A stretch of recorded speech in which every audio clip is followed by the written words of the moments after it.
Hello, everyone. It's Dietitian Catherine Chong here. Welcome to another week of our Fertility Nutrition YouTube TV. I'm your host. My name is Catherine Chong, and I'm also a certified fertility dietitian who based in Brisbane, Australia.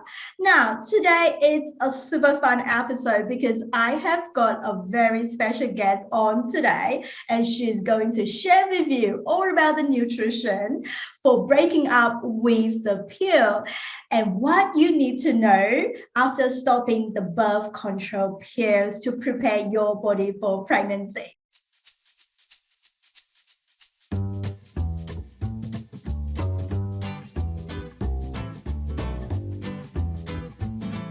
Welcome our special guest today, Dietitian Ronell Schoeman. Thank you for having me, Catherine. Oh, so thrilled that you are joining us today. Now, Ronald, we both met in the Nutrition Plus group, which is an international group of specialized fertility dietitians who works in private practice, who share the same interests in women's health, fertility, and pregnancy nutrition. And I know that you have a special interest in helping women with ovulation disorder, which is why I'm so glad that you are able to join us today to have a chat with our audience about how can we help pregnant to restore help the ladies to restore their ovulations after stopping the birth control pill. But before we start, I'm really interested to know, Ronelle, I don't think I have a chance to ever ask you this. So can you give our audience a little bit of intro, what you do, who do you serve, and how this journey of you becoming a women's health dietitian? Yes, of course. Thank you, Catherine. So yes, like Catherine said, my name is Ronell and I'm a fellow Nutrition Plus member. So same as Catherine, I share a passion for helping women, especially on their fertility journeys and pregnancy and reproductive conditions in general.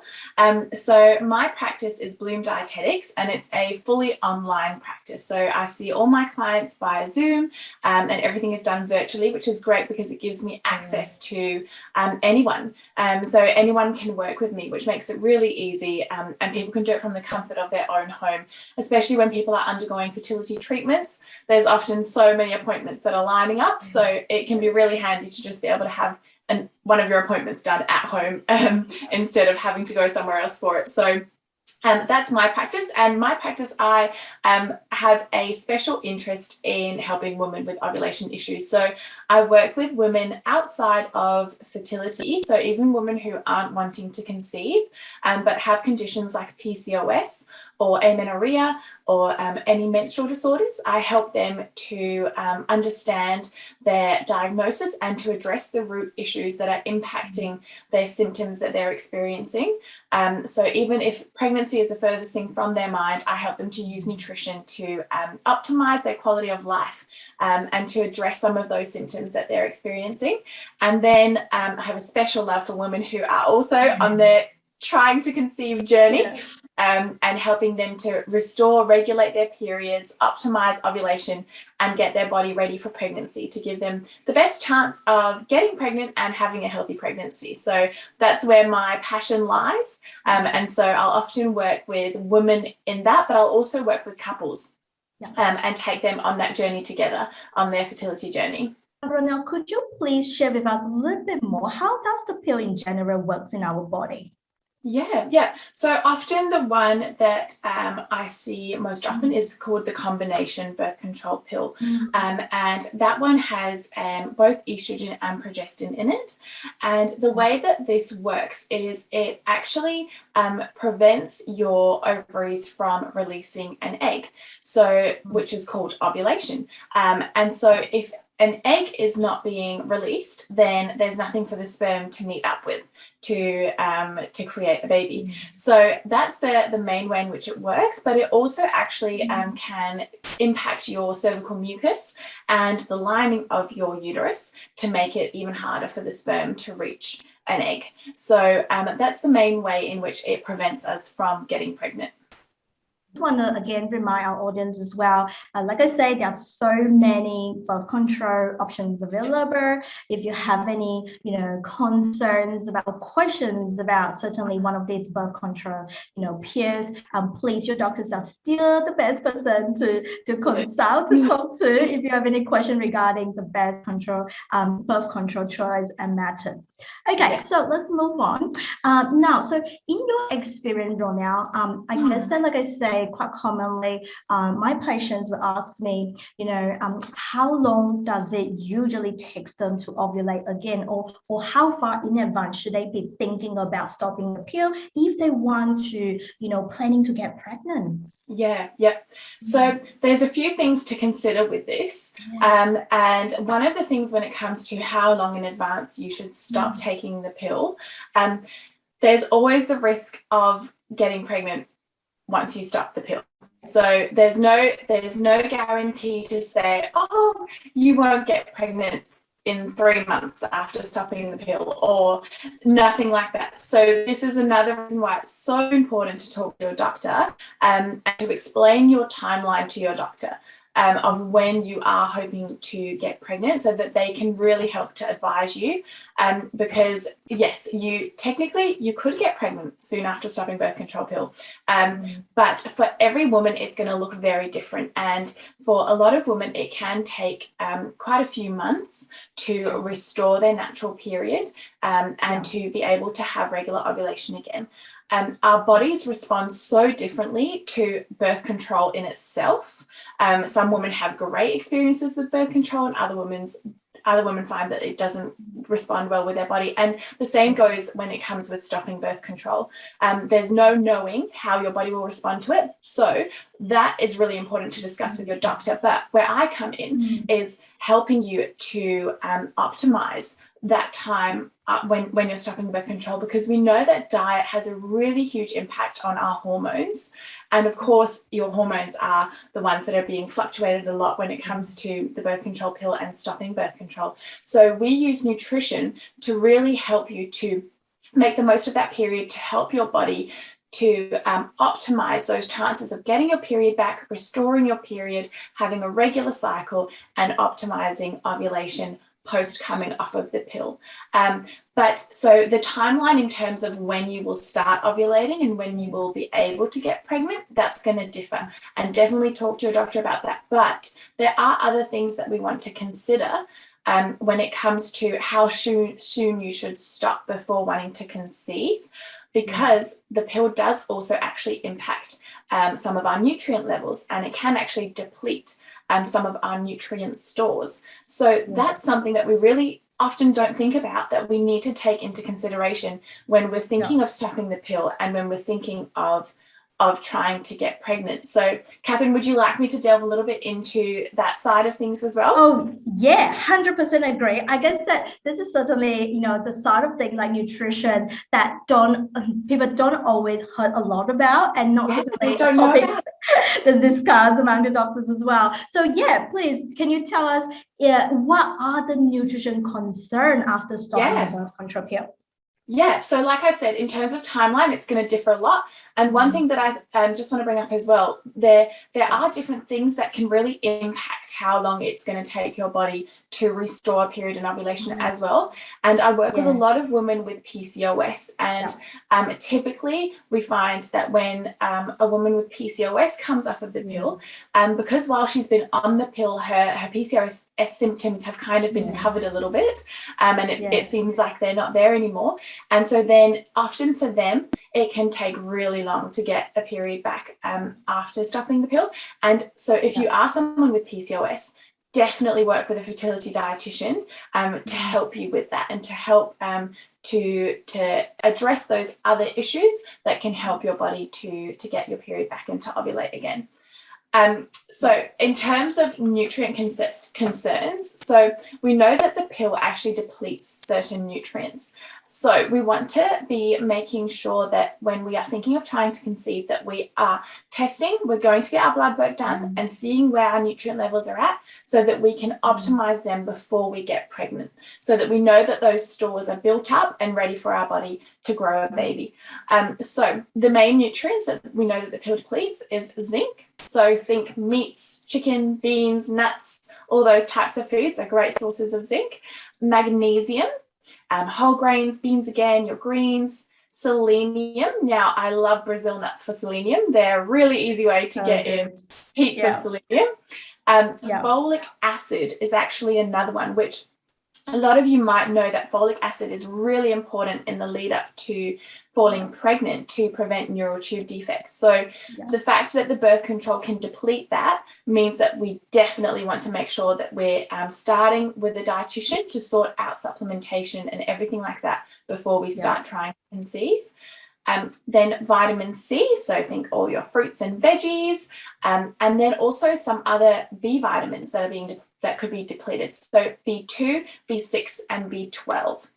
So these are all nutrients that we want to be extra cautious of when we're stopping birth control, or even while you're on birth control, to already be thinking, okay, I'm not ready to come off yet, but let me check where my blood work is at and let me have a look at what my diet is like and is it supporting these nutrients as well. And again, a fertility dietitian can really help you to make sure that you're meeting all those needs.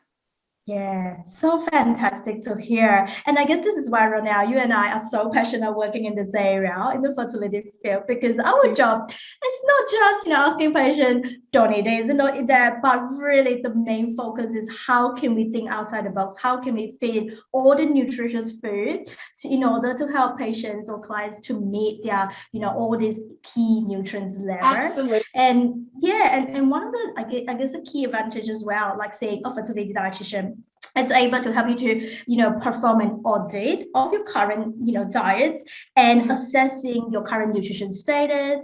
We will also look into your blood test and advise you what is the best customized plan for you, tailored to your health condition and also your fertility goals. So that is so fantastic. So Ronell, thank you for sharing that. Now, Ronell, are there any specific diet strategies you would suggest for our audience to help to restore the ovulation? Yeah, so like Catherine just said, of course, the best way to do this is getting one-on-one treatment so that things are tailored to you. Because everything I'm saying today is just kind of blanket statements to give you an idea, to give you a guideline. But that doesn't, your unique needs are going to be so different. And so the best thing to do is to get tailored advice and to get tailored supplementation advice, tailored dietary advice that people like Catherine and myself can really help you with to make sure we're meeting your unique needs, because we also don't know what underlying conditions you might have that could impact on these things. So that's very, very important to make sure that this is tailored to you. But yeah, there are some dietary strategies I'd like to share 3 with you today. And before I share them, for people who maybe are thinking, but like ovulation and diet, that's not, the one doesn't impact the other. Like my diet isn't going to help me to ovulate. I want to give you a little bit of encouragement because Harvard School of Public Health has actually done a study on over 18,000 women. So it was a very big study. And this actually found that implementing certain dietary strategies can actually reduce ovulatory infertility, so infertility related to ovulation issues, by 84%. So that's ginormous. We just don't realize it. If you're not working in this type of field and if you're not being told this stuff by your doctor, you don't even think about your diet. But so today we want to encourage you that it can have a huge impact. So don't look past it. So I love that you're sharing that this is study. Definitely, I guess nutrition really is one of the key, steps helping you to optimize your fertility nutrition. Absolutely. So let's get into the first tip. So my first tip is going to be substituting some of your animal proteins for plant proteins. So this doesn't mean that you have to go vegetarian or vegan, not at all. That's not what I'm saying. It's just about substituting some of those. So when I say animal protein, I'm talking things like your red meat, your beef, your chicken, lamb, turkey, all those types of foods. And plant proteins would be things like tofu or tempeh or nuts or hummus, beans, legumes. So what studies have actually shown that having an additional serving of meat per day was associated with a 32% increased risk of ovulatory infertility.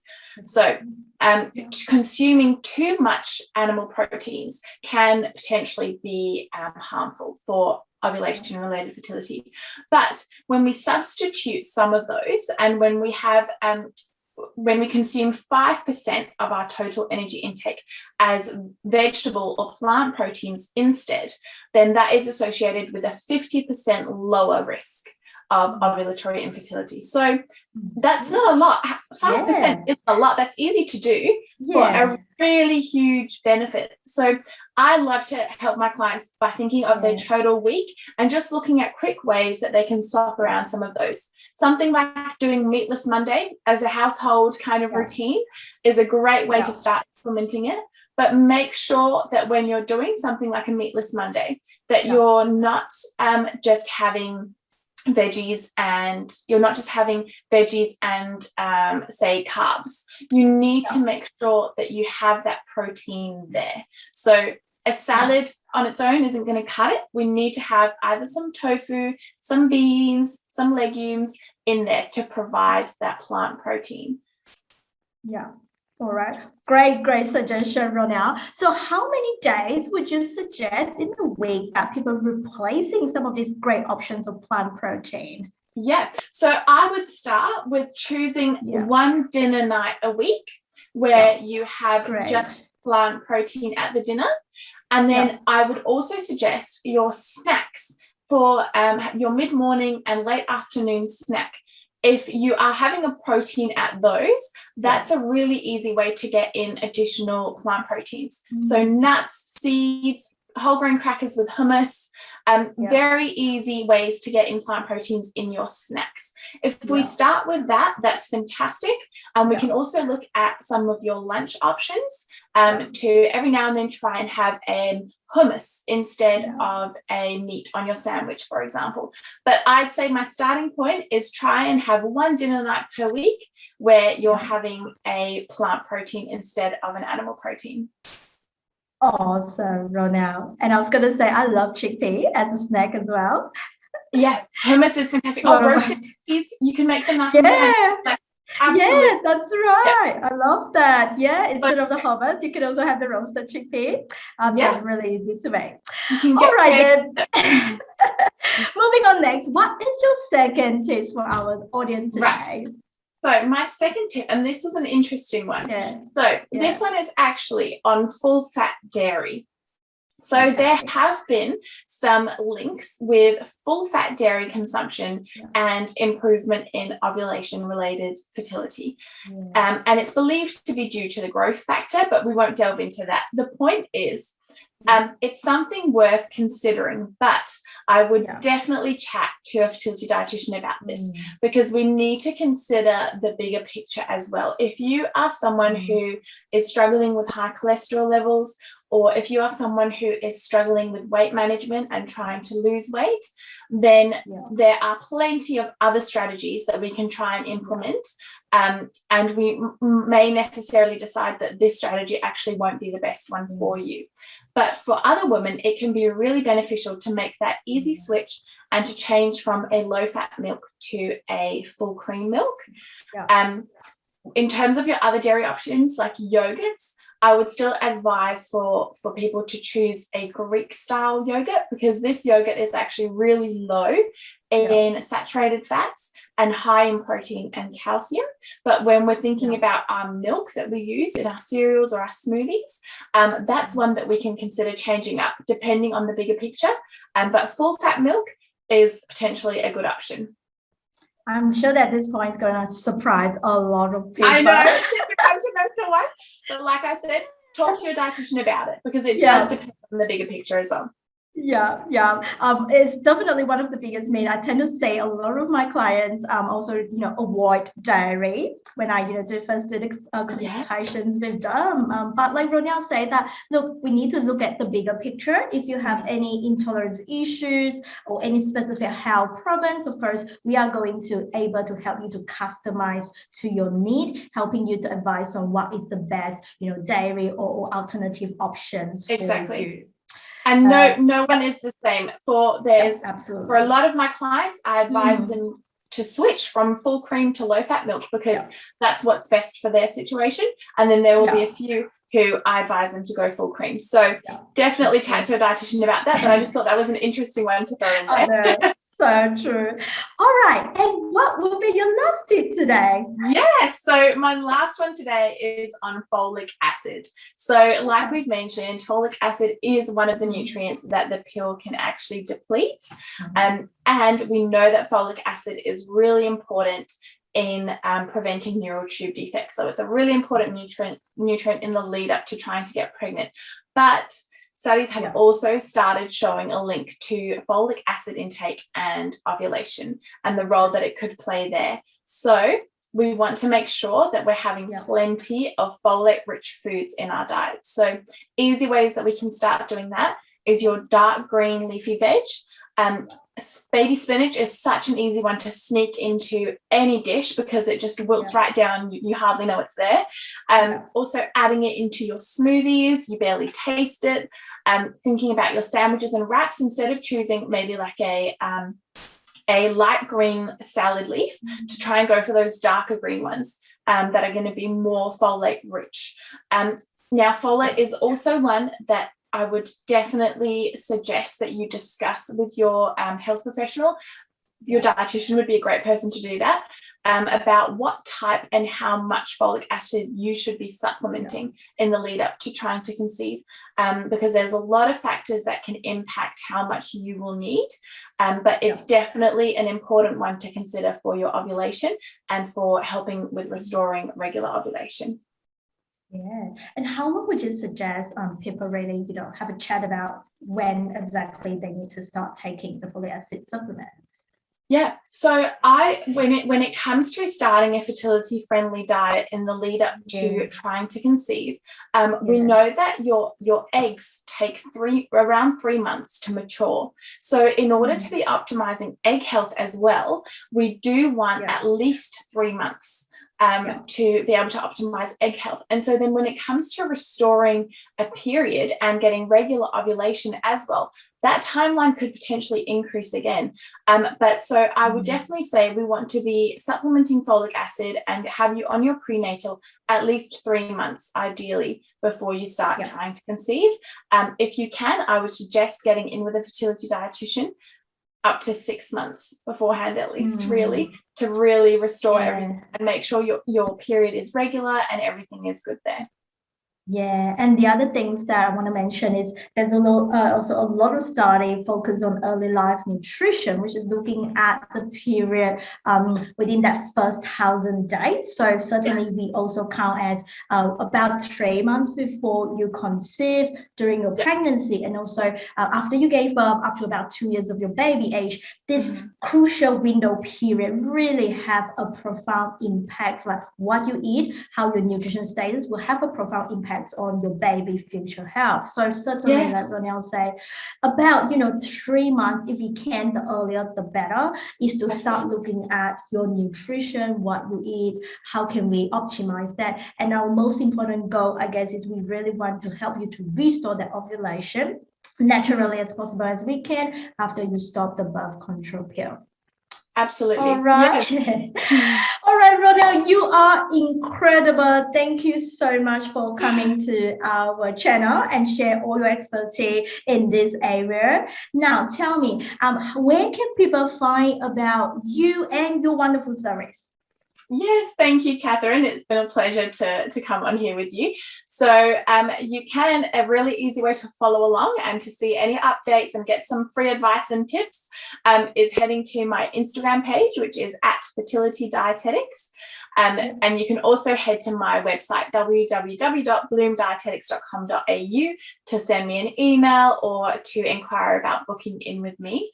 I do offer one-on-one consultations. So if you have any of these types of conditions or are considering trying to conceive, you can book in for your nutrition assessment and we can start this journey together. I also have a 12-week Fuel Your Fertility program, which is specifically designed for women with ovulation issues who are wanting to conceive. So women with anovulation or PCOS or amenorrhea who are wanting to start their journey of trying to conceive. And through these 12 weeks, they're quite intensive, but I take you through all the steps to help you to really understand your cycle, regulate your cycle and optimize ovulation, and to set you up and get you ready to help to give you the best chance naturally of being able to conceive and have a healthy pregnancy. So, so good, so good. Now, thank you so much again, Ronell. So lovely to have you here. And thanks everyone for joining us today. I will see you again next week, same time at the same place, and take care. Thanks everyone. Bye.